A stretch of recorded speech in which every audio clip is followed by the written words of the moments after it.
தீபம் செய்திகளை உடனுக்குடன் தெரிந்து கொள்ள தீபம் செய்தி சேனலை சப்ஸ்கிரைப் பண்ணுங்க, பெல் பட்டனை கிளிக் பண்ணுங்க.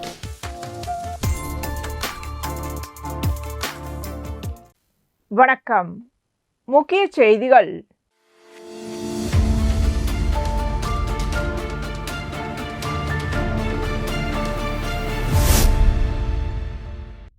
புதுச்சேரி ஒன்றிய தலைமையிலான Puducherry UT all Centac students parents association சார்பாக மருத்துவக் கல்லூரிகளில் சென்டாக் மூலம் உதவித்தொகை வழங்குவது தொடர்பாக மனு அளிக்கப்பட்டது. இம்மனுவை நமது மக்கள் கழக தலைவர் மற்றும் உருளையன்பேட்டை தொகுதி சட்டமன்ற உறுப்பினர் நேரு என்கின்ற குப்புசாமி தலைமையில் துணைநிலை ஆளுநர், முதலமைச்சர், கல்வித்துறை அமைச்சர், தலைமை செயலாளர், கல்வித்துறை செயலாளர், சுகாதாரத்துறை செயலாளர், சுகாதாரத்துறை இயக்குனர், சுகாதாரத்துறை இணை இயக்குனர் ஆகியோருக்கு மனு வழங்கப்பட்டுள்ளது. அந்த மனுவில் புதுச்சேரி மாநிலத்தில் ஏழை மற்றும் எளிய குடும்பங்களை சேர்ந்த மாணவர்கள் உயர்கல்வி பயிலும் வழியை திறக்க சென்டாக் நிதி மூலம் அரசு உதவி வழங்கி வந்தது.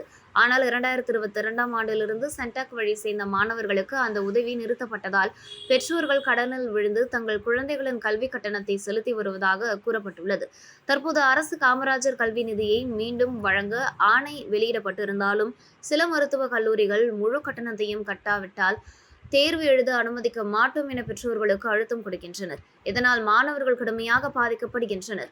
எனவே புதுச்சேரி அரசு காமராஜர் கல்வி நிதி வழங்கப்படும் மாணவர்களிடம் முழு கட்டணத்தை வசூலிக்க கூடாது என அனைத்து கல்லூரிகளுக்கும் சுற்றறிக்கை வெளியிட வேண்டும். மேலும் அரசு பள்ளி மாணவர்களுக்கு 10% இடஒதுக்கீட்டில் சேரும் மாணவர்களில் முழு கல்வி கட்டணத்தையும் அரசே ஏற்க வேண்டும் என கேட்டுக் கொள்ளப்பட்டுள்ளது. தமிழ்நாடு அரசை போல இலவச தங்குமிடம் மற்றும் சிறப்பு சலுகைகள் புதுச்சேரியிலும் வழங்கப்பட வேண்டும் என வலியுறுத்தப்பட்டுள்ளது. கல்வி கட்டணத்தை கட்ட திணிக்கும் கல்லூரிகளுக்கு எதிராக நடவடிக்கை எடுக்க வேண்டும் என்றும் மனுவில் குறிப்பிடப்பட்டுள்ளது. இந்த மனுவை நமது மக்கள் கழக தலைவர் நேரு, பெற்றோர் ஆசிரியர் சங்க தலைவர் நாராயணசாமி மற்றும் மாணவர்களின் பெற்றோர்கள் இணைந்து வழங்கினர். பின்னர் செய்தியாளர்களை சந்தித்த சட்டமன்ற உறுப்பினர் நேரு, உயர்கல்வி கற்கும் மாணவர்கள், அதாவது மருத்துவக் கல்லூரி மற்றும் இன்ஜினியரிங் கல்லூரி போன்ற கல்லூரிகளில் சென்டாக் மூலியமாக தேர்வு பெற்று பல தனியார் கல்லூரிகள் படிக்கும் மாணவர்களுக்கு கடந்த 2021 அந்த சென்டாக் நிதியுதவி பணம் போய் சேர்ந்துன்றது பெற்றோர்களுடைய வருத்தமான நிகழ்வாக இருக்கு. குறிப்பாக சொல்ல போனா இந்த மருத்துவக் கல்லூரி மாணவர்கள் அவங்களுக்கு பார்த்தீங்கன்னா அரசாங்கம் 4 லட்சம் ரூபாய் நிர்ணயிக்கிறாங்க. ஆனால் சில கல்லூரிகள் அது பத்தாது, எங்களுக்கு இன்னும் 1.5 லட்சம் ரூபா அதிகமாகணும்னு சொல்லிட்டு ஏறக்குறைய 1,60,60,000 ரூபா கூட எக்ஸ்ட்ரா, அதான் 5,60,60,000 ரூபா. அரசாங்கம் என்ன சொல்றது 4 லட்சம். அந்த 4 லட்சத்துல 2,4 லட்சம் அரசாங்கம் கொடுக்கணும், 1,3 லட்சம் பேரண்ட் கட்டணும். இப்போ என்னன்னாக்கா இந்த 2021 இந்த கல்வி உதவித்தொகை கிடைக்காததுனால இந்த MBBS படிக்க வைக்கிற அந்த பெற்றோர்கள், மாணவர்களுடைய பெற்றோர்கள் ரொம்ப சிரமத்தில் இருக்காங்க. ஏன்னா அவங்க நகை, வீடு, அடமானம் எல்லாம் போட்டுட்டு இன்னைக்கு அந்த முழு பணத்தையும் கட்டுறாங்க. ஏன்னா கல்வி நிர்வாகம் அரசாங்கம் சொல்றதை கேட்கறது கிடையாது.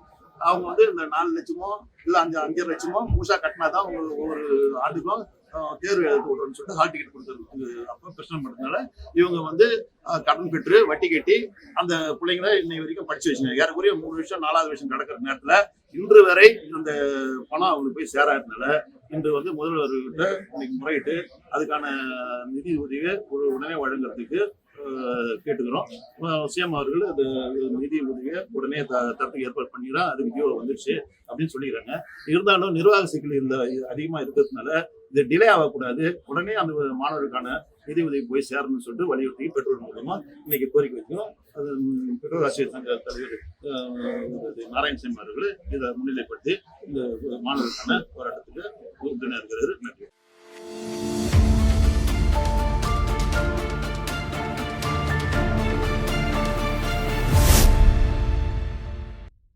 ஆரோவில் அறக்கட்டளை அலுவலகத்தில் உயர்நிலை கூட்டம் நடைபெற்றது. இதில் புதுச்சேரி அரசு மற்றும் ஆரோவில் அறக்கட்டளையின் முக்கிய அதிகாரிகள் கலந்து கொண்டு வரவிருக்கும் ஆரோவில் இலக்கிய விழா தொடர்பான தயாரிப்புகள் குறித்து விரிவான ஆலோசனை நடைபெற்றது. கூட்டத்தில் புதுச்சேரி முதன்மை செயலாளர் டாக்டர் சரத் சந்திர சௌஹான், குஜராத் மாநிலத்தின் கூடுதல் தலைமை செயலாளர் மற்றும் ஆரோவில் அறக்கட்டளையின் செயலாளர் டாக்டர் ஜெயந்தி ரவி, புதுச்சேரி கலை மற்றும் கலாச்சாரம், தகவல் மற்றும் விளம்பரத்துறை செயலாளர் முகமது ஹக்சன் அபீத் மற்றும் செயலாளர் முத்தம்மா ஆகியோர் பங்கேற்றனர்.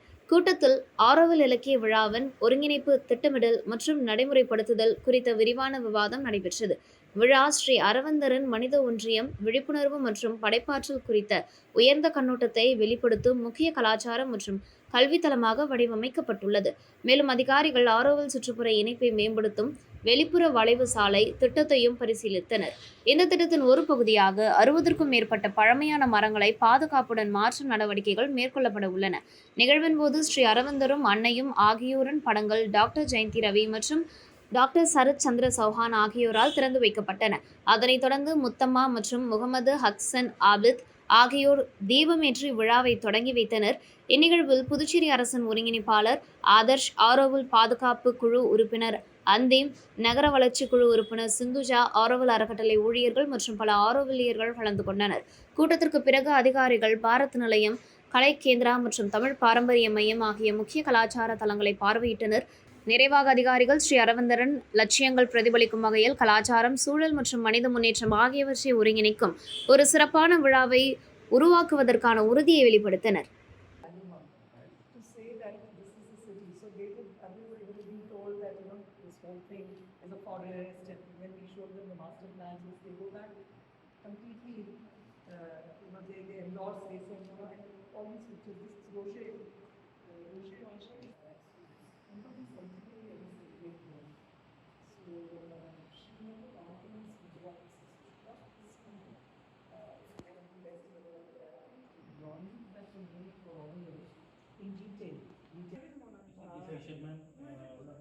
Working on the Lord of Raman in the bank of river Sarigi.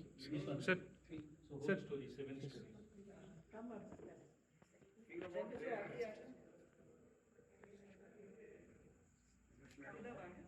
Stones, pink sapphire stones. Pong, please, ma'am. Pong.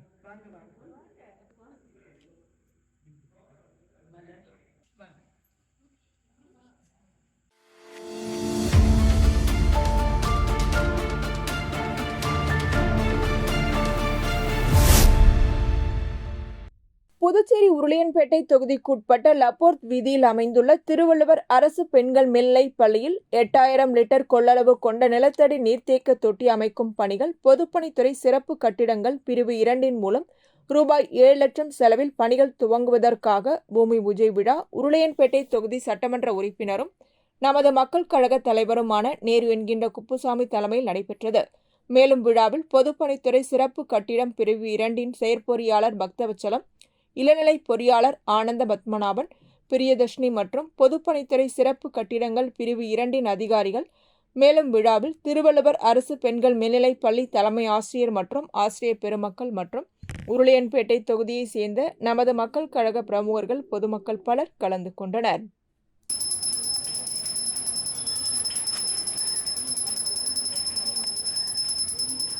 Principal sir, teacher sir, school டீச்சர்ஸ்லாம் வந்துருங்க.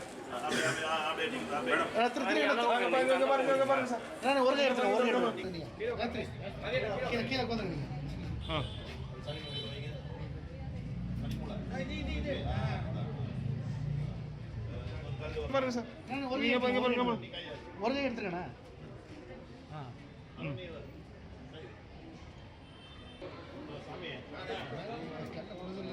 இங்க பாருங்க, இங்க பாருங்க, இங்க பாருங்க, பாருங்க, பாருங்க,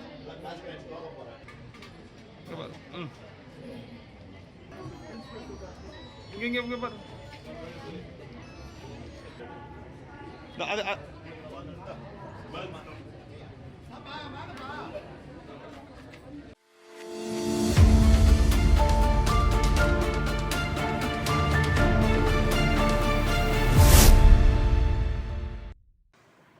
தமிழ்நாடு, புதுச்சேரி உள்ளிட்ட 12 மாநிலங்களில் இந்திய தேர்தல் ஆணையம் SIR எனப்படும் சிறப்பு வாக்காளர் சீராய்வு பணியை நவம்பர் 4ஆம் தேதி முதல் மேற்கொண்டுள்ளது. அவசரகதியில் மேற்கொள்ளப்படும் இந்த சீராய்வு பணியை குறித்து கால அவகாசத்தோடு நடத்த வேண்டும். தற்போது தேர்தல் நேரத்தில் நடத்தினால் பல்வேறு குளறுபடிகள், குழப்பங்கள் ஏற்படும் என்பதை சுட்டிக்காட்டி திமுக உள்ளிட்ட மதசார்பற்ற முற்போக்கு கூட்டணியின் கட்சிகள் சார்பில் நீதிமன்றத்தில் வழக்கு தொடரப்பட்டுள்ளது. இந்த நிலையில் புதுச்சேரி மாநிலத்தில் உள்ள அனைத்து வாக்குச்சாவடிகளுக்கும் திமுக சார்பில் முகவர்கள் நியமிக்கப்பட்டு சிறப்பு வாக்காளர் திருத்தப் பணியை மேற்கொண்டு வருகின்றனர். மேலும் வாக்குச்சாவடி நிலைய அதிகாரிகளுடன் உடனிருந்து கண்காணித்து வருவதோடு வாக்காளர்களுக்கு ஏற்படுகின்ற சந்தேகங்களை போக்கி வாக்கு திருட்டு நடைபெறாமல் இருப்பதை உறுதி செய்து வருகின்றனர். அதன் ஒரு பகுதியாக தட்டாஞ்சாவடி தொகுதியில் வாக்காளர் திருத்தப் பணியில் வாக்காளர்கள் மேற்கொள்ள வேண்டிய முக்கிய கடமைகள் எனும் தலைப்பில் வாக்காளர்களுக்கு தேவையான தகவல்கள் அடங்கிய கையேட்டை தட்டாஞ்சாவடி தொகுதி திமுக பொறுப்பாளர் இளைஞரணி மாநில துணை அமைப்பாளர் டாக்டர் நிதிஷ் தலைமையில் திமுக முகவர்கள் வீடு வீடாக சென்று வழங்கினர். மேலும் பொதுமக்களுக்கு ஏற்படும் சந்தேகங்களுக்கு விளக்கம் அளித்தனர்.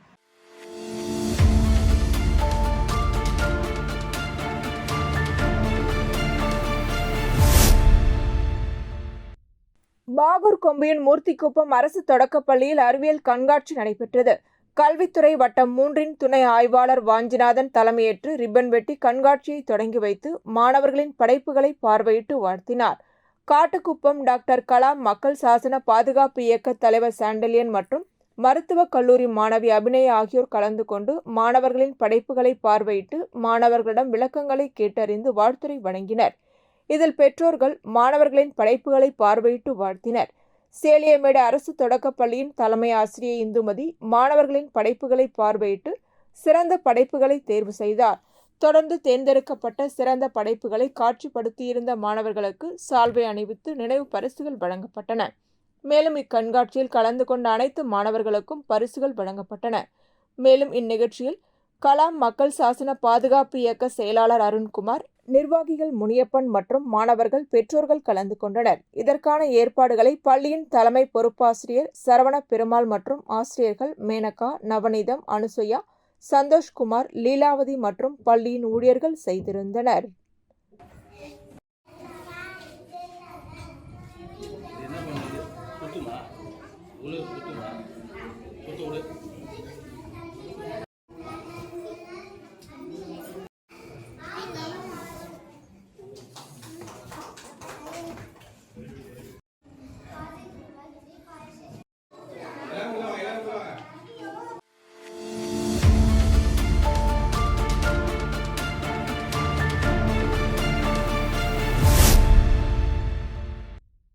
புதுச்சேரி நெல்லித்தோப்பு பெரியார் நகர் மகாத்மா காந்தி அரசு நடுநிலைப் பள்ளியில் இன்று லஞ்ச ஒழிப்பு பற்றிய விழிப்புணர்வு வார விழா நடைபெற்றது. பள்ளி தலைமை ஆசிரியர் ஷார்மி ஜோஸ்பின் தலைமையேற்றார். தமிழ் ஆசிரியர் சுமதி வரவேற்புரை வழங்கினார். ஓய்வு பெற்ற இராணுவ அதிகாரியும் கொரவள்ளிமேடு அரசு மேல்நிலைப் பள்ளியின் நூலக ஆசிரியருமான முனைவர் பாபு லஞ்ச ஒழிப்பு பற்றி விழிப்புணர்வு சிறப்புரையாற்றினார். பிறகு மாணவர்கள் மற்றும் ஆசிரியர்கள் அனைவரும் லஞ்ச ஒழிப்பு விழிப்புணர்வு உறுதிமொழியை எடுத்துக்கொண்டனர். மாணவர்களிடையே லஞ்ச ஒழிப்பு விழிப்புணர்வு பற்றிய கருத்தரங்கம் நடைபெற்றது. உடற்கல்வி ஆசிரியர் துரை லஞ்ச ஒழிப்பு பற்றி நோக்க உரையாற்றினார். ஆசிரியர் முகமது உசேன் நன்றி கூறினார். ஆசிரியர்கள் தமீஸ், ஐயனார், அனுசையா, தேவி, கன்னியாகுமரி, குணசுந்தரி ஆகியோர் விழாவில் கலந்து கொண்டனர்.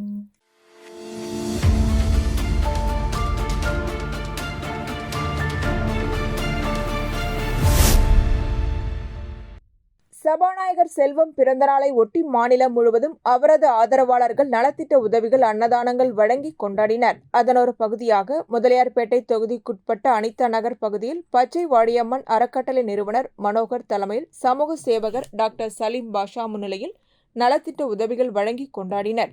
மேலும் நிகழ்ச்சியில் சரத், செந்தில், கருணா, செல்வகுமார், சங்கர், மணிகண்டன், அருள், புகழ், விக்ரமாதித்தன், ராஜா ஆகியோர் கலந்து கொண்டனர்.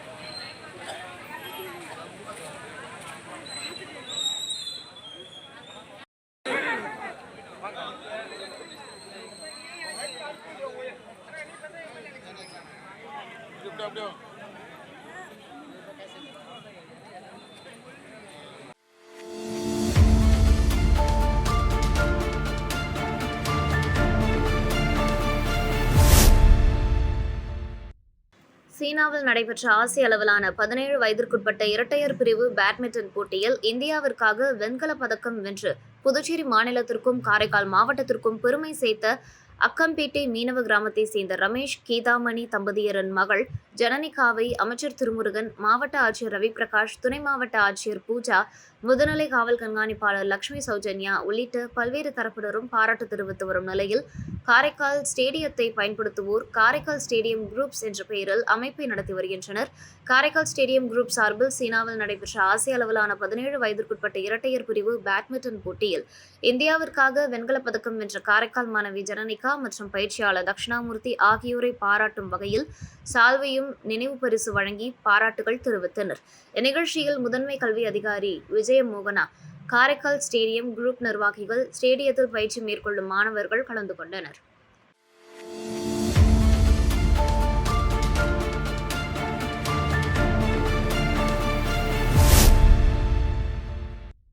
புதுச்சேரி லாஸ்பேட்டை தொகுதிக்குட்பட்ட பாரதிதாசன் வீதியில் ஒரு வீட்டின் மின்மீட்டர் பழுதானதை மாற்ற கடிதம் கொடுக்கப்பட்டது. இந்த நிலையில் புதுச்சேரியில் வீட்டின் உரிமையாளருக்கு தெரிவிக்காமல் அனுமதியின்றி மின்துறையால் புதிதாக பொருத்தப்பட உள்ள ஸ்மார்ட் மீட்டரை பொருத்தியுள்ளனர். தகவல் அறிந்து சம்பவ இடத்துக்கு விரைந்து வந்த தொகுதி சட்டமன்ற உறுப்பினர் வைத்தியநாதன் மின்துறை ஊழியர்களை பிடித்து உடனடியாக இந்த மீட்டரை இங்கிருந்து அப்புறப்படுத்த வேண்டும் என எச்சரிக்கை விடுத்தார். இதனையடுத்து மின்துறை சார்பில் கொண்டுவரப்பட்ட அனைத்து ஸ்மார்ட் மீட்டர்களையும் சட்டமன்ற உறுப்பினரின் ஆதரவாளர்கள் பறிமுதல் செய்து ஏற்கனவே பொருத்தப்பட்ட மீட்டர்களை அப்புறப்படுத்தும் வரை இதை கொடுக்க மாட்டோம் என எடுத்து சென்றதால் பரபரப்பு ஏற்பட்டது. தொடர்ந்து மின்துறை செயல்பாட்டை கண்டித்து போராட்டத்தில் ஈடுபட்டனர். மின்துறை ஊழியர்களும் விரைவில் பொருத்தப்பட்ட மீட்டர்களை எடுத்து செல்வதாக கூறியதை அடுத்து சட்டமன்ற உறுப்பினர் மற்றும் ஆதரவாளர்கள் அங்கிருந்து சென்றனர். இந்தியா கூட்டணி இந்த மின்துறை தனியார் மயமாவதையும் இந்த மீட்டர் மாற்றுறதையும் நாங்க எதிர்ப்பா நாங்க பல போராட்டங்களை முன்னெடுத்து செஞ்சிருக்கிறோம். ஆனா சோதனையா பாத்தீங்கன்னா லாஸ்பேட்டை தொகுதியில முதல் முறையா நேற்று ஒரு 4 நாட்கள் ஊர்ல இல்ல. நேற்று எனக்கு போன் மூலமா ஒரு தகவல் வந்தது, இந்த மாதிரி மீட்டரை மாத்துறாங்க அப்படின்னு சொல்லி. அந்த மீட்டர் என் தொகுதியில முதல் மீட்டரை மாற்றும் போது நான் வந்து காலையிலே முதல் முறையா எந்த இடத்த மாத்துறாங்கன்னு பார்க்க வரும்போது இந்த மீட்டர் அவங்க எந்த மீட்டர் நாங்க வேணாம்னு சொன்னோமோ, எது போராட்டம் பண்ணி இது வந்தா பொதுமக்களுக்கு பாதிப்பு ஏற்படும் சொன்னோமோ அந்த மீட்டரை பிக்ஸ் பண்ணி இருக்கிறாங்க. நாங்க ஏற்கனவே மீட்டர் பழுதா எடுத்து மீட்டர் எரிஞ்சு போச்சுன்னு ஏதாவது கம்ப்ளைண்ட் கொடுத்தா மீட்டர் வாங்கி கொடுங்க, அதை வாங்கி கொடுங்க, புதுசா வாங்கி கொடுங்கன்னு சொல்லி அலைய விடுவாங்க எங்களை. இப்ப கிட்டத்தட்ட விசாரிச்சேன், 7000 ரூபாய் உள்ள மீட்டரை ஃப்ரீயா பொருத்துறாங்க. எப்படிடா இது, எதனால ஃப்ரீயா பொருத்துறாங்கன்னு பார்த்தோம்னா இந்த மீட்டர் இதை அந்த வீட்டுக்காரருக்கு தெரியாமலே அவரு கம்ப்ளைண்ட் பண்ணது ஒரு மீட்டர், அவங்க பிக்ஸ் பண்றது 3 மீட்டர் ஸ்மார்ட் மீட்டர். அதாவது இது அவங்க உட்கார்ந்த இடத்துல ஆபரேட் பண்ற ஒரு மீட்டர். இது எப்படி ஏற்கனவே பொதுமக்கள் மின் கட்டணம் பற்றாக்குறை, அதாவது மின் கட்டணம் உயர்த்திட்டாங்க, பணம் கட்ட முடியலன்னு ரொம்ப கவலையில இருக்கிறாங்க. எல்லாருமே ஒரு அப்செட் ஆகி போயிருக்காங்க. இந்த நேரத்துல இந்த மீட்டரை பிக்ஸ் பண்ணி இந்த மீட்டர் எப்படி ஃபங்க்ஷன் ஆகுது இப்ப நான் கேட்டேன். இவங்க உட்கார்ந்த இடத்துல ஆபரேட் பண்றாங்க. அதாவது இந்த பணம் கட்டலைன்னா அங்கேயே ஆஃப் பண்ணுவாங்க. இப்போ ஒரு நிகழ்ச்சி நடந்துருக்குது, ஒரு ஃபங்க்ஷன் பண்ணுறாங்க, இல்ல உடம்பு சரியில்லை, ஒரு சர்க்கரை நோயாளி, நீரிழிவு நோயாளி, ஒரு சிறுநீரக பிரச்சனை உள்ளவங்க, இந்த மாதிரி பேஷண்ட் உள்ள வீட்டுல இந்த மாதிரி பண்ணா என்ன ஆகும்? அதனால இந்த தொகுதியை நாங்க என்ன சொல்றோம்னா, நீங்க இங்க பிக்ஸ் பண்றது நிறுத்துங்க, ஒட்டுமொத்தமா நிறுத்துங்க. அப்படி பிக்ஸ் பண்ணணும்னா மின்துறை அமைச்சர், முதலமைச்சர் அவங்க தொகுதியில பண்ணிட்டு அப்புறம் இங்க பண்ணுங்க. இந்த லாஸ்பேட்டை சோதனை இல்லையா, முதல்ல நீங்க பிக்ஸ் பண்றதுக்கு நன்மையா நாங்க கண்டிக்கிறோம். இதுமே என் தொகுதியில ஒரு வீட்டுல கூட பிக்ஸ் பண்ண கூடாதுன்றது நாங்க வன்மையா நாங்க கண்டிக்கிறோம். இதை ஒரு எச்சரிக்கையா நான் தெரியப்படுத்துறேன்.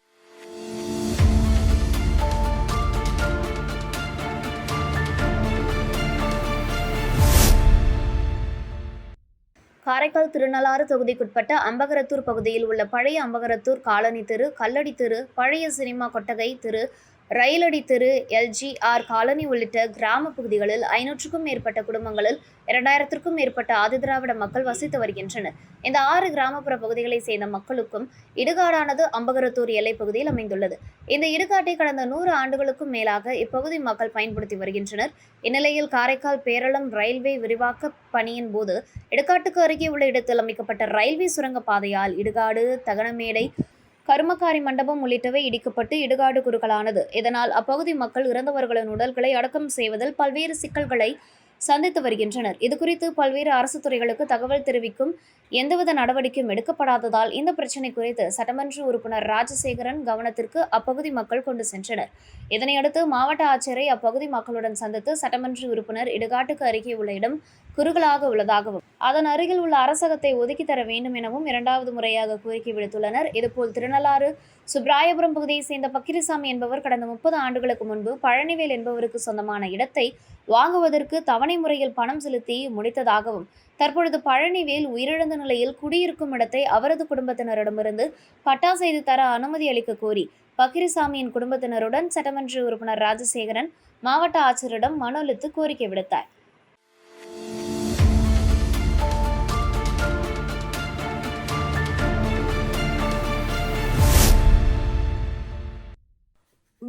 கண்டமங்கலம் ஒன்றியம் கொத்தாம்பாக்கம் கிராமத்தில் கடந்த 1904ஆம் ஆண்டு தொடங்கப்பட்ட 120 ஆண்டுகள் பழமையான ஓமந்தூரார் அரசு நிதியுதவி பெறும் நடுநிலைப் பள்ளி செயல்பட்டு வருகிறது. இப்பள்ளியில் குடிநீர் வசதி மற்றும் அடிப்படை வசதிகளை ஏற்படுத்தி தர வேண்டும் என கிராம மக்கள் மற்றும் பெற்றோர்கள் வானூர் தொகுதி சட்டமன்ற உறுப்பினர் சக்கரபாணியிடம் கோரிக்கை விடுத்தனர். இந்நிலையில் வானூர் தொகுதி சட்டமன்ற உறுப்பினர் சக்கரபாணி பள்ளியில் திடீர் ஆய்வு மேற்கொண்டார். பள்ளி தலைமை ஆசிரியர் ஹேமலதா மற்றும் ஆசிரியர்கள் வரவேற்றனர். பின்னர் பள்ளி நிர்வாகத்திடம் குறை நிறைகளை கேட்டறிந்தார். ஒன்றிய கவுன்சிலர் செல்வி சுந்தரமூர்த்தி, முன்னாள் ஊராட்சி மன்ற தலைவர் பொன்மலர் ராஜா, கிளை செயலாளர் தனஞ்செழியன் மற்றும் கிராம மக்கள் பள்ளியில் குடிநீர் வசதி இல்லை, எனவே புதிய ஆழ்குழாய் கிணறு அமைத்து தர வேண்டும். வடக்கு திசையில் சுற்றுச்சுவர் அடியோடு இடிந்து விழுந்துவிட்டது, எனவே சுற்றுச்சுவர் வசதி மற்றும் சிறுநீர் கழிப்பிட வசதி ஏற்படுத்தி தர வேண்டும் என கோரிக்கை விடுத்தனர். இதுகுறித்து உரிய நடவடிக்கை எடுப்பதாக உறுதியளித்த வானூர் தொகுதி சட்டமன்ற உறுப்பினர் சக்கரபாணி உடனடியாக கண்டமங்கலம் வட்டார வளர்ச்சி அலுவலர் பிடிஓவை மொபைல் போனில் தொடர்பு கொண்டு பள்ளியில் குடிநீர், கழிப்பிட வசதி மற்றும் சுற்றுச்சுவர் ஆகிய கட்டமைப்பு வசதிகளை ஏற்படுத்தி தர பள்ளியை நேரில் ஆய்வு செய்து சட்டமன்ற உறுப்பினர் தொகுதி மேம்பாட்டு நிதியின் கீழ் அடிப்படை வசதிகளை ஏற்படுத்தி தர திட்ட மதிப்பீடு தயார் செய்து தருமாறு வலியுறுத்தினார். நிகழ்ச்சியில் கண்டமங்கலம் தெற்கு ஒன்றிய அதிமுக செயலாளர் ராமதாஸ், ஒன்றிய அண்ணா தொழிற்சங்க செயலாளர் சண்முகம், ஒன்றிய அவைத் தலைவர் ஏழுமலை, மாவட்ட கவுன்சிலர் நித்ய கல்யாணி, ராமமூர்த்தி, கிளை செயலாளர் தனஞ்செழியன் மற்றும் நிர்வாகிகள் உடனிருந்தனர். பள்ளியில் ஆய்வு மேற்கொண்ட வானூர் தொகுதி சட்டமன்ற உறுப்பினர் சக்கரபாணி பின்னர் மாணவர்களுக்கு வழங்கப்படும் மதிய உணவை ஆய்வு செய்து உணவு அருந்தினார். மாணவர்களுக்கு பாதுகாப்புடன் தரமான உணவை தயார் செய்து வழங்க வேண்டும் என ஊழியர்களிடம் வலியுறுத்தினார்.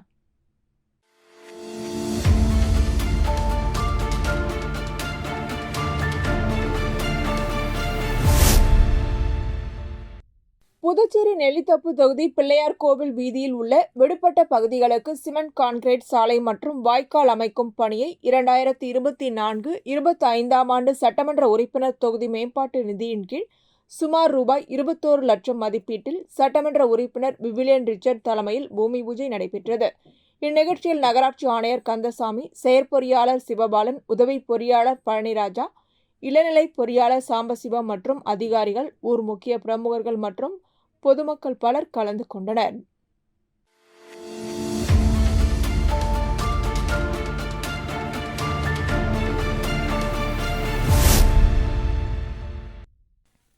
முத்தியால்பேட்டை தொகுதி பாஜக நிர்வாகி செந்தில்குமரன் பிறந்தநாளை ஒட்டி தொகுதி முழுவதும் அவரது ஆதரவாளர்கள் பல்வேறு இடங்களில் நலத்திட்ட உதவிகள், அன்னதானங்கள், பல்வேறு ஆலயங்களில் சிறப்பு பூஜைகள் நடத்தி பிறந்தநாளை கொண்டாடினர். அதன் ஒரு பகுதியாக முத்தியால்பேட்டை பகுதியில் உள்ள சிவசுப்பிரமணிய ஆலயத்தில் சிறப்பு பூஜை நடைபெற்றது. இதில் பாஜக மாநில தலைவர் ராமலிங்கம், முன்னாள் சட்டமன்ற உறுப்பினர் வெங்கடேசன், பாஜக மாநில துணைத் தலைவர் சரவணன் ஆகியோர் கலந்து கொண்டு அவருக்கு பூங்கொத்து கொடுத்தும் பொன்னாடை அணிவித்தும் வாழ்த்து தெரிவித்தனர். தொடர்ந்து தொகுதி முழுவதும் உள்ள அனைத்து வீடுகளுக்கும் நேரடியாக சென்று செந்தில்குமரன் நலத்திட்ட உதவிகள் வழங்கினார். பின்னர் செய்தியாளர்களை சந்தித்த செந்தில்குமரன், சென்ற தேர்தலில் நான் தோல்வியடைந்தாலும் தினமும் மக்களை சந்தித்து மக்களுக்கு தேவையான உதவிகளை செய்து வருகிறேன். தொடர்ந்து 12 ஆண்டுகளாக மக்களை சந்தித்து அவர்களுக்கு தேவையான கோரிக்கைகளை என்னால் முடிந்தவரை நிறைவேற்றி வருகிறேன் என்றார். தொடர்ந்து எதிர்வரும் சட்டமன்ற தேர்தலில் நிச்சயமாக முத்தியால்பேட்டை தொகுதியில் போட்டியிடுவதாகவும் கூறியுள்ளார்.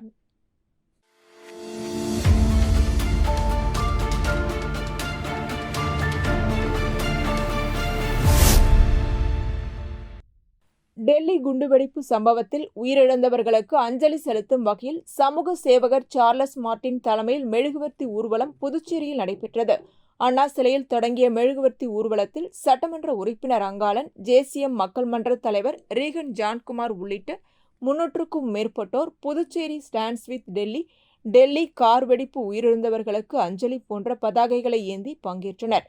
அண்ணா சாலை, நேரு வீதி, மிஷன் வீதி வழியாக 2 கிலோமீட்டர் தூரம் சென்ற பேரணி தூய ஜென்மராக்கினி அன்னை பேராலயம் அருகே நிறைவு பெற்றது. தொடர்ந்து செய்தியாளர்களை சந்தித்த சமூக சேவகர் சார்லஸ் மார்டின், டெல்லியில் நடைபெற்ற கார் குண்டுவெடிப்பு விபத்தில் 13 பேர் உயிரிழந்துள்ளனர். 25 பேர் மருத்துவமனையில் அனுமதிக்கப்பட்டுள்ளது மிகப்பெரிய அதிர்ச்சியை ஏற்படுத்தியுள்ளதாகவும், ஏற்கனவே வெடிகுண்டு தயாரிப்பதற்கான 2900 கிலோ வேதிப்பொருட்களை காவல்துறையினர் பறிமுதல் செய்ததன் காரணமாகவே இந்த அசம்பாவிதம் நடைபெற்றுள்ளது. இந்த விஷயத்தில் ஒரு இந்தியராக அனைவரும் உயிரிழந்தவர்களுக்கு இரங்கல் தெரிவிக்க வேண்டும். இதன் காரணமாக இந்த மெழுகுவர்த்தி ஊர்வலம் ஜேசிஎம் மக்கள் மன்றம் சார்பில் நடத்தியதாகவும் கூறினார். முன்பு இருந்ததை விட தற்போது தீவிரவாதம், குண்டுவெடிப்பு சம்பவங்கள் குறைந்துள்ளது. இது ஒரு எதிர்பாராத நிகழ்வு என கூறிய அவர், இதில் பிரதமரும் உள்துறை அமைச்சரும் உரிய நடவடிக்கை எடுப்பார்கள் என நம்புவதாக தெரிவித்தார். அமெரிக்காலையும் பாம் பிளாஸ்ட் நடக்குது, உலகத்தில் எல்லா இடத்துலையும் பாம் பிளாஸ்ட் நடக்குது. எல்லாருமே இது அவ்வளோ ஈஸியான ஒரு விஷயம் இல்லை. இது கவுண்டர் டெரரிசம்ங்கிறது அதை ஃபைட் பண்ணிகிட்டே தான் இருக்கா. நம்ம ராணுவ வீரர்களாக இருக்கட்டும், இன்டெலிஜென்ஸ் வீரர்களாக இருக்கட்டும், அவங்க உறங்காமல் பெரிய விஷயமா அவங்க கடமையை செஞ்சுட்டு இருக்காங்க. இந்த மாதிரி ஒரு விஷயங்கள் அதுதான் ஆக்சுவலாக இன்டெலிஜென்ஸ் நல்லா இருந்ததுனால தான் ஒரு பாம்பை முன்னாடியே கண்டுபிடிச்சிருக்காங்க.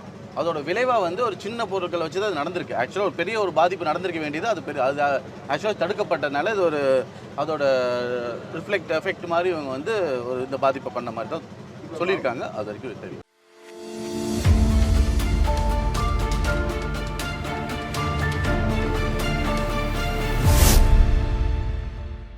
காரைக்காலில் 18 வயதிற்கு குறைவான சிறார்கள் இருசக்கர வாகனங்களை ஓட்டுவது சட்டவிரோதமானது எனவும், இதனை மீறி சிறார்கள் வாகனம் ஓட்டினால் அவர்களின் பெற்றோர்கள் அல்லது பாதுகாவலர்கள் மீது கடுமையான சட்ட நடவடிக்கை எடுக்கப்படும் எனவும் கூறப்பட்டுள்ளது.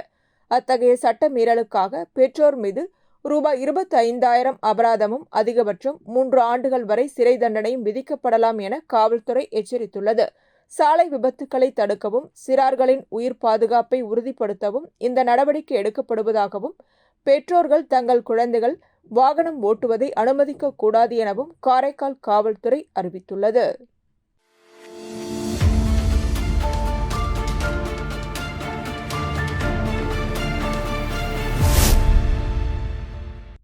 புதுச்சேரி சாரம் மார்க்கெட் லெனின் வீதி சந்திப்பில் வேதபுரி வள்ளலார் சன்மார்க்க சங்கம் சார்பில் ஐப்பசி மாத பூச நட்சத்திரத்தை முன்னிட்டு அன்னதானம் வழங்கப்பட்டது.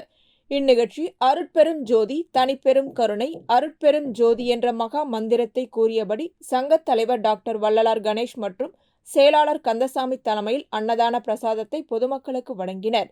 இந்நிகழ்ச்சியில் சங்க பொறுப்பாளர்கள் அன்பழகன், சிவாலயா இளங்கோவன், புருஷோத்தமன், ராஜேஷ், விஜயராஜ், சண்முகம், சங்கரன், ஜெயந்தி, பாலாஜி, முனுசாமி, ராஜா, சேகர் சக்கரவர்த்தி, கோவிந்தன் மற்றும் சரவணன் உள்ளிட்டோர் கலந்து கொண்டனர். அன்னதான உபயத்தை டாக்டர் கணேஷ், செயலாளர் கந்தசாமி குடும்பத்தினர், சின்னராசு, சிவபாலன் கேட்டரிங் ஆகியோர் செய்திருந்தனர்.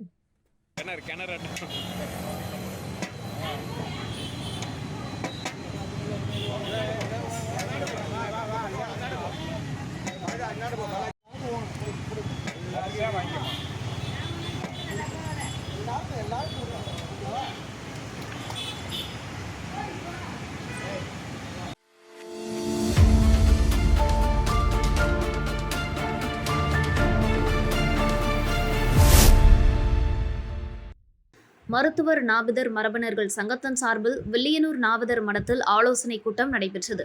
ஆலோசனை கூட்டத்திற்கு புதுச்சேரி காரைக்கால் சிகை அலங்கார நிலைய உரிமையாளர் நலசங்க தலைவர் ராஜா, கௌரவ தலைவர் சேகர், செயலாளர் அருண்குமார், பொருளாளர் ராஜசேகரன், துணைத் தலைவர் மாரிமுத்து, துணை செயலாளர்கள் ஆனந்தகுமார், சதீஷ், செய்தி தொடர்பாளர் பிரபாகரன், நாவிதர் குல மரபினர்கள் தலைவர் காசிநாதன், கௌரவ தலைவர் கலியப்பெருமாள், செயலாளர் தரணி செல்வம், பொருளாளர் தணிகாசலம், துணைத் தலைவர் பிரபாகரன், குணசேகரன், சரவணன், துணை செயலாளர்கள் கோபிநாதன், ஆறுமுகம், செய்தி தொடர்பாளர் முருகன் ஆகியோர் கலந்து கொண்டனர்.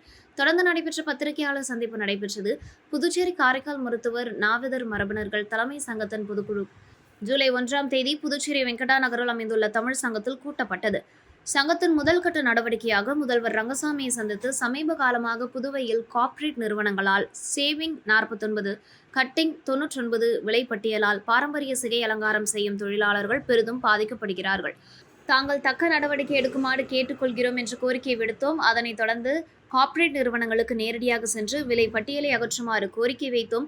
மேலும் சில கார்ப்பரேட் நிறுவனங்கள் விலைப்பட்டியலை அகற்றாத சூழ்நிலையில் அடுத்த கட்ட நடவடிக்கையாக மீண்டும் ஒரு முறை நேரில் சென்று விலைப்பட்டியலில் கருப்பு வண்ணங்களை பூசப்படும் என்பதை தெரிவித்துக் கொள்வதாக தெரிவித்தனர். அடுத்தபடியாக கிராமம் மற்றும் நகர்ப்புறங்களில் இருக்கிற இந்த சமுதாயத்தை சேர்ந்த மக்களுக்கு எந்த ஒரு பிரச்சனையாக இருந்தாலும் தலைமை சங்கம் தலையிட்டு சுமூகமாக முடிவு எடுத்துவிடும் என்றும், அடுத்த கட்டமாக புதுவையிலே பெரிய 2வது மாநாடு, மருத்துவர்கள் மற்றும் நாவிதர் குல 2வது மாநாடு விரைவில் நடைபெறும். இந்த சங்கம் தொடர்ந்து அரசிடம் இச்சமூகத்தை சார்ந்த மாணவ மாணவிகளுக்கு ஸ்காலர்ஷிப், கல்வி மற்றும் வேலைவாய்ப்புக்காக தொடர்ந்து குரல் கொடுப்போம் என்றும் தெரிவிக்கப்பட்டது. அவங்க இந்த கார்பரேட் நிறுவனங்கள் பார்த்தீங்கன்னாக்கா இந்த தொழிலை வந்து முடித்திருக்கும் தொழில்களை சார்ந்து எங்கள் சமுதாய மக்கள் வந்து வாழ்ந்து வருகிறார்கள். அவர்கள் பார்த்தோம் என்றால் 99 ரூபாய் ஏர் கட்டிங் என்றும் ஷேவிங் 49 என்றும் அவர்கள் வந்து அந்த கட்டண பதவிகளை வெளியில் வைத்து எங்களுடைய தொழில் பாதிக்கும் வகையில் இருக்கிற சூழ்நிலை எங்களுடைய சங்கத்திற்கு தொடர்ச்சியாக காரைக்கால், புதுச்சேரியிலும் எங்கள் மருத்துவ சமுதாயத்தை சேர்ந்த அத்தனை முடித்திருக்கும் தோழர்கள் எங்களுக்கு வந்து அவருடைய கண்டனத்தை தெரிவித்த வண்ணமாக இருந்தனுடைய எதிரொலியாக தான் நாங்கள் வந்து இந்த ஒரு மிகப்பெரிய ஒரு போராட்டமாக இதை நாங்கள் புதுவையில் செய்தோம். அதனுடைய எதிரொலியாக அடுத்த கட்டம் 18ஆம் தேதி வந்து நாங்கள் கண்டிப்பாக வந்து காரைக்காலிலும் மாகையிலும் இந்த போராட்டத்தை நடத்துவது வந்து ஏனமும் நடத்துவதுன்றதுக்கு தீவிரமான ஒரு முடிவை நாங்கள் எடுத்துள்ளோம். அந்த காரைக்காலும் மாகையிலும் எங்களுடைய மருத்துவ சமுதாயத்துக்கு இணைந்து அவர்கள் வந்து ஒத்துழைப்பு கொடுக்குமாறு எங்களுக்கு வந்து தெரிவித்துள்ளார்கள். அடுத்த கட்ட நடவடிக்கை மாகை, அடுத்த ஏனம்.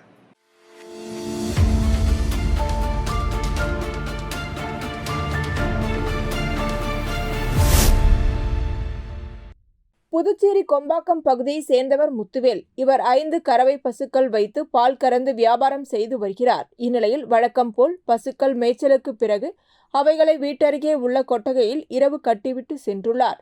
பின்னர் காலை வந்து பார்த்தபோது ஒரு கறவை பசு கட்டை அவிழ்த்து கொண்டு வெளியே சென்றுள்ளது. இதனைத் தொடர்ந்து முத்துவேல் பசுவை தேடிக்கொண்டு சென்றபோது வில்லியனூர் ஒதியம்பட்டு சாலையில் மூடப்படாமல் இருந்த வாய்க்காலில் விழுந்து பசு உயிரிழந்து காணப்பட்டது. மேலும் கடந்த 6 மாதங்களாக வாய்க்கால் பணி முடிக்கப்படாமல் உள்ளதால் அதனை மூடப்படாமல் வைத்துள்ளதாகவும், இதனால் சிறுவர்கள் யாராவது தெரியாமல் உள்ளே விழுந்தால் உயிர் சேதம் ஏற்படும் அபாயம் உள்ளதால் அரசு விரைந்து வாய்க்கால் பணியை முடித்து அதனை மூட வேண்டும் என அப்பகுதி மக்கள் கோரிக்கை விடுத்துள்ளனர். மாடு வந்து சும்மா வீட்டில் என்னுடைய தலைமுறையாக நான் மாடு வளர்க்குற தொழில் பண்ணின்னு இருக்கிறாங்க. நான் எங்கள் வீட்டில் கடைசி தலையிட்டு என்கிட்ட வந்து சுமார் 5 மாடோட எனக்கு வந்து குடும்ப தொழில் இருக்கிறதுனால இந்த தொழிலை வந்து நான் விட்டு கொடுக்க இது இழந்த இழப்பு வந்து என் வாழ்க்கையில் வந்து ஒரு பெரிய இழப்பு. இதை வச்சு தான் என் வாழ்க்கையிலுக்கு டெய்லி சாப்பாடு எல்லாமே இதால் தான் எனக்கு வாழ்வாதாரமே இந்த மாடுங்க தான். நீங்கள் இந்த இடத்துல இந்த மாடு என்னை கேட்டாலே மாடு வச்சுருப்பாரா அப்படின்னு தான் சொல்லுவாங்க. அந்த மாதிரி எனக்கு இது ஒரு பேர் கொடுத்த பொருளுங்க. இதை நான் இழந்ததுனால எனக்கு ரொம்பவும் மன கஷ்டமாக இருக்குது.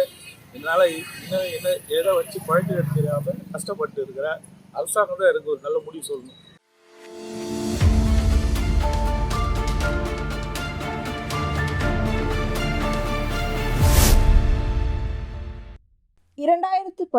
ஆண்டு முதல் கடந்த 15 ஆண்டுகளாக தினக்கூலி ஊழியர்களாக பணிபுரிந்து வரும் 196 கிராம பஞ்சாயத்து ஊழியர்களை பணி நிரந்தரம் செய்ய வேண்டும் என வலியுறுத்தி ஊழியர்கள் பலகட்ட போராட்டங்களை நடத்தி வருகின்றனர்.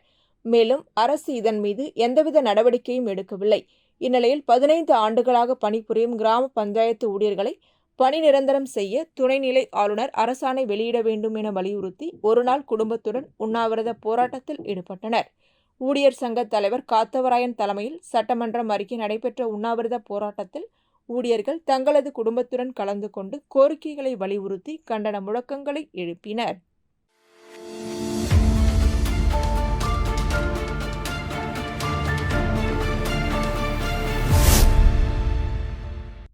புதுச்சேரி கோரிமேட்டில் உள்ள காவலர் சமுதாய நலக்கூடத்தில் காவல்துறையினருக்கு பல் மருத்துவ முகாம் நடைபெற்றது. தனியார் மருத்துவக் கல்லூரி இணைந்து நடத்திய இந்த பல் மருத்துவ முகாமை டிஐஜி சத்யசுந்தரம் தொடங்கி வைத்தார். மேலும் இந்த முகாமில் முதுநிலை காவல் கண்காணிப்பாளர் நித்யா ராதாகிருஷ்ணன், காவல் கண்காணிப்பாளர் ரக்ஷனா சிங் உள்ளிட்ட உயர் அதிகாரிகள் கலந்து கொண்டனர். இந்த முகாமில் காவலர்கள் தங்கள் குடும்பத்துடன் கலந்து பல் பரிசோதனை முகாமில் கலந்து கொண்டு பயன்பெற்றனர்.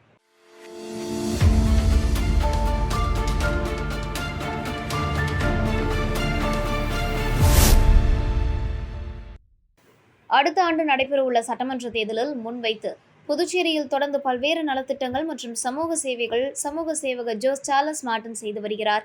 இந்த நிலையில் பல்வேறு தொகுதியில் உள்ள முக்கிய நிர்வாகிகளை அவர் மரியாதை நிமித்தமாக சந்தித்து வருகிறார். அந்த வகையில் காமராஜர் நகர் தொகுதிக்குட்பட்ட சாரம் பகுதியில் உள்ள என்ஆர் காங்கிரஸ் அலுவலகத்தில் காமராஜர் நகர் தொகுதி என்ஆர் காங்கிரஸ் தலைவர் தணிகைவேல் மரியாதை நிமித்தமாக சந்தித்து பேசினார். அப்போது சமூக சேவகர் ஜோஸ் சார்லஸ் மார்டின் தணிகைவேலுக்கு பொன்னாடை போற்றி வாழ்த்துக்களை தெரிவித்தார். அப்போது ஜேசிஎம் மக்கள் மன்ற தலைவர் ரேஹன் ஜான்குமார் உள்ளிட்ட ஜேசிஎம் மக்கள் மன்ற நிர்வாகிகள் என்ஆர் காங்கிரஸ் பிரமுகர்கள் உடனிருந்தனர். இத்துடன் செய்திகள் நிறைவடைகின்றன. வணக்கம்.